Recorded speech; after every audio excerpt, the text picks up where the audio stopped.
भाव से भगवान को भजने से बेड़ा पार हो जाता है। संत दिग्विजय राम जी गंगापुर। रिपोर्टर दिनेश लक्षकार। भक्ति हमेशा भाव से होती है, हाथ पैर या आंखों से नहीं। जन्म चक्षु से भगवान के दर्शन नहीं होते हैं, दर्शन तो अंतर चक्षु से होते हैं। यह बात अंतर्राष्ट्रीय रामस्नेही संप्रदाय की संत दिग्विजय राम जी महाराज ने नगर में मुंदरा परिवार द्वारा आयोजित भागवत कथा महोत्सव के दूसरे दिन सोमवार को राधा कृष्ण वाटिका में आयोजित धर्म सभा में कही। उन्होंने आगे कहा कि भगवान तो भाव के भूखे हैं। प्रभु से यदि कुछ मांगना है तो संसार की तुच्छ वस्तुएं ने मांग कर प्रभु की भक्ति मांगना चाहिए। संसार में जब 1000 हाथ देने वाला है तो 2 हाथ वाला कितना समेट पाएगा। व्यक्ति को भोजन हमेशा मात्रा में करना चाहिए और भजन की कोई मात्रा नहीं होती, क्योंकि भजन शब्द में मात्र है ही नहीं। व्यक्ति के घर में जब कोई विशेष अवसर आता है तो सर्वप्रथम व्यक्ति भक्ति छोड़ देता है। संसार में भगवान किसी को कष्ट नहीं देता, सब अपने प्रारब्ध अनुसार फल भोगते हैं। जीवन में सुख का कर्म बना रहता है।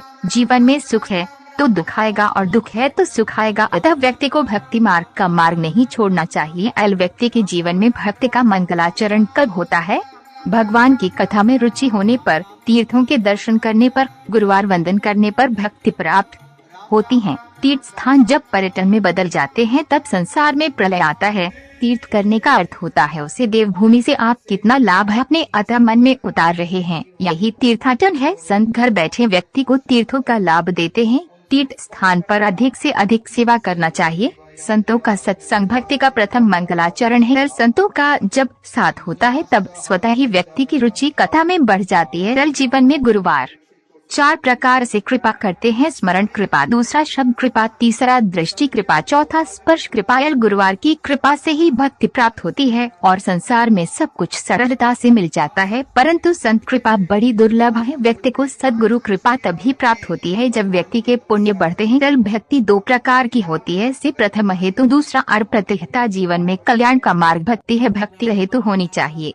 भगवान से कभी कुछ मांगने नहीं जाना चाहिए। जब इंसान का स्वार्थ सिद्ध नहीं होता तो वह परमात्मा की सर्वोत्तम सत्ता को भी नकार देता है। इंसान इतना स्वार्थी है। प्रभु से प्रेम करो, प्रभु के प्रति समर्पण भाव रखा गया। व्यक्ति को चिंता नहीं चिंतन करना चाहिए। चिंतन करने से चिंता स्वतः समाप्त हो जाती है। अप्रतिहता भक्ति, कभी कभी व्यक्ति को भक्ति के दौरान बहुत कुछ सहना पड़ता है, कभी कभी भूखा रहना पड़ता है, लोगों के ताने भी सहन करने पड़ते हैं, बहुत कष्ट सहने पड़ते हैं। मीरा का उदाहरण सामने है। मीरा ने भगवान से कभी कुछ नहीं मांगा, केवल चरणों की भक्ति ही मांगी थी। व्यक्ति को परमपिता परमात्मा के सामने कभी कुछ नहीं मांगना चाहिए। उसको सब पता है कि किस क्या चाहिए, केवल ईश्वर चरणों की भक्ति मांगना चाहिए ताकि व्यक्ति का कल्याण हो सके। भगवान की कृपा जब होती है तब व्यक्ति को सब कुछ स्वतः ही मिल जाता है। भगवान के अवतार का प्रयोजन धर्म को बचाना था। धर्म को बचाने के लिए प्रभु बार बार अवतार लेते हैं। वल्लभाचार्य से एक भक्त प्रश्न करता है कि इस संसार में श्रेष्ठ कौन है? वल्लभाचार्य कहते हैं हरि श्रेष्ठ है। पूर्ण